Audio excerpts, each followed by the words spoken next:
Hey, welcome back, everybody. It's time once again for another episode of Driven by Design, Part 2.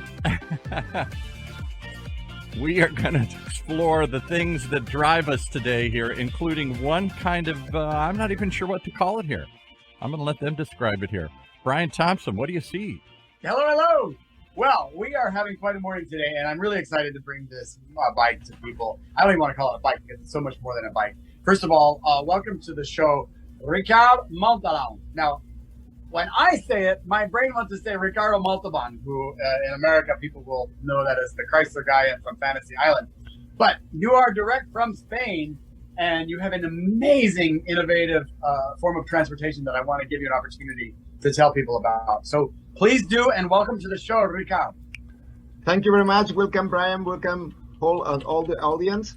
Thanks for this time.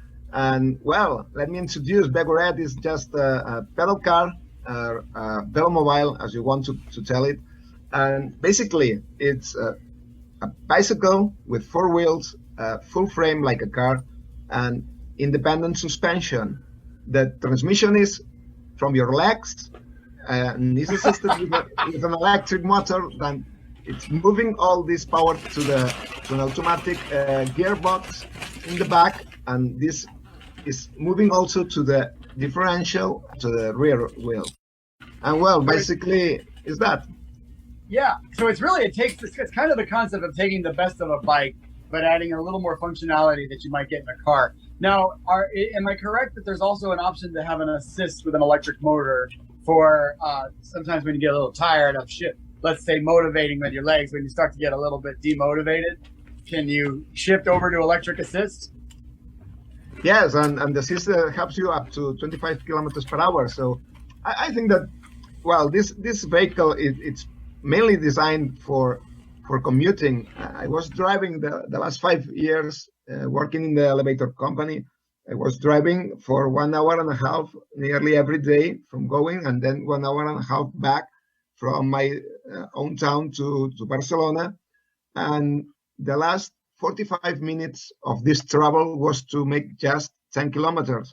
So it makes no sense. And every single day, I was thinking, if I have an electric bike, I can pedal just in the back of in the side of the road, and I will arrive in 5 minutes to work. No, in 30 minutes or more.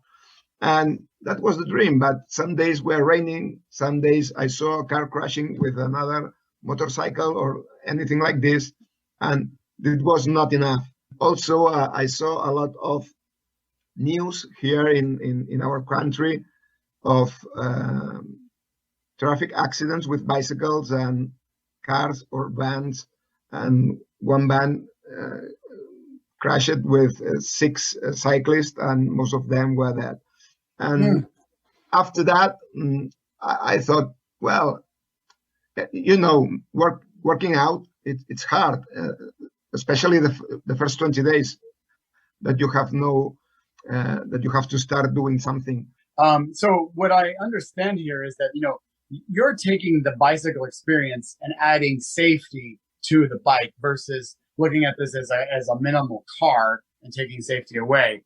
So you're in that sort of nether region, which is really nice. But what I think is so beautiful that we sort of glossed over there is that you're on your way to work or Home Depot in this country or going to school, and you got people sitting there in traffic, and you're all like, bye, you sit there on your iPod, I'm going in the bicycle lane. That's the key here, is that you can use the bicycle lane with this, and you have a bit more safety around you because of this cage than you would on an exposed bike.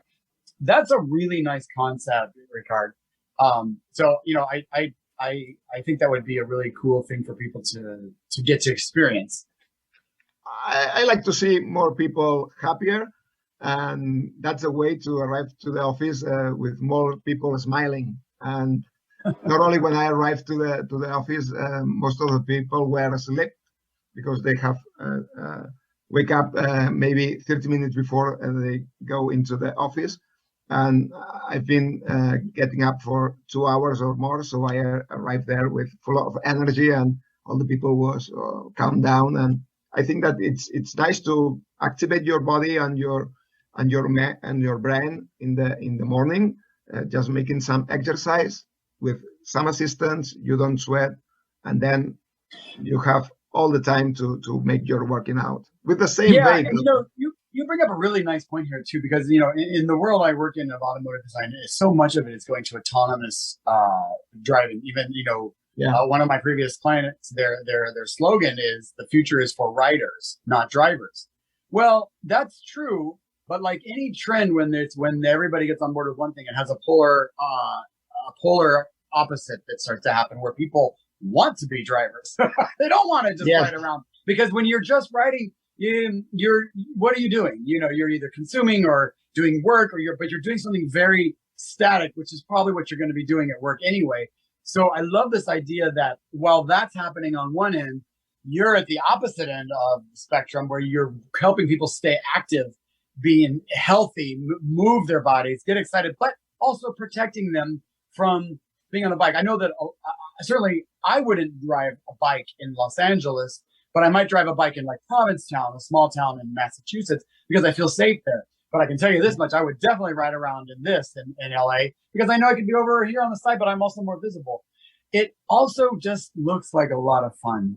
I want to give you a chance to tell people how to find this, because you're in that critical stage of development where you are looking for investors. You're hoping to bring this up. This is your passion project. Clearly, you have a lot of love for it.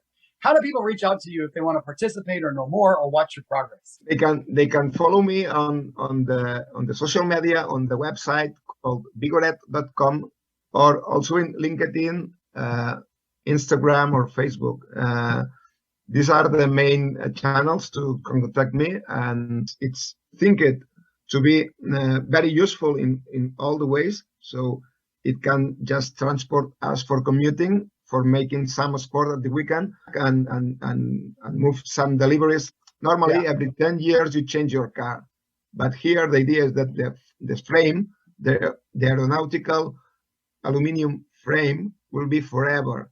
So you just need to change your motor, your batteries, your wheels, or also the body. But the new bodies must sit on the same frame.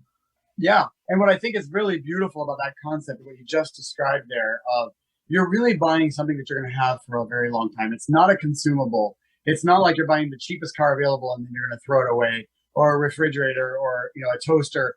There's an element of design and charity in this, meaning cherishing this, that I think I compare what you've created more to a piece of fine furniture, like something Charles and Ray Eames would have made, than what's currently happening in sort of disposable economy, built-in obsolescence.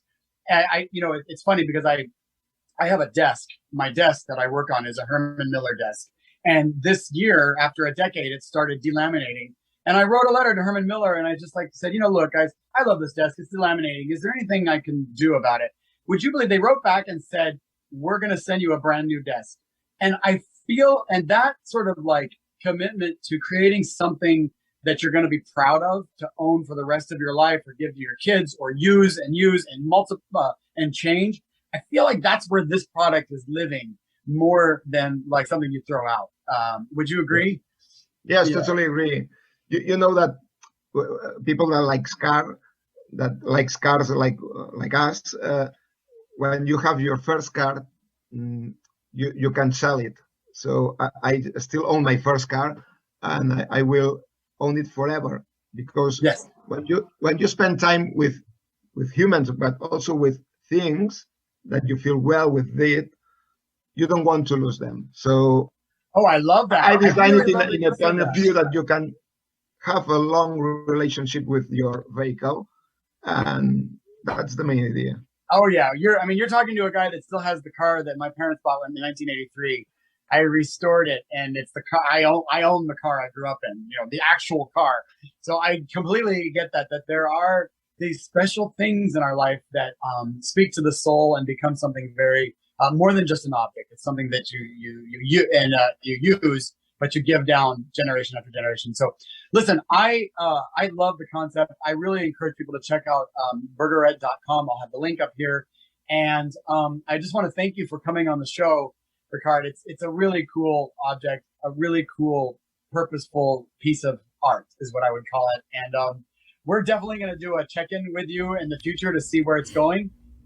But really, thank you for taking the time, and I wish you all the best with this, because I can tell you right now, I want one. So it's cool.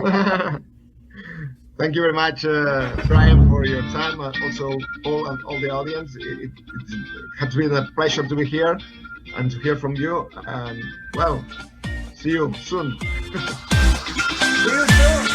See you soon. That's our motto here at Driven by Design, because we're never far away. We're always driving something your way.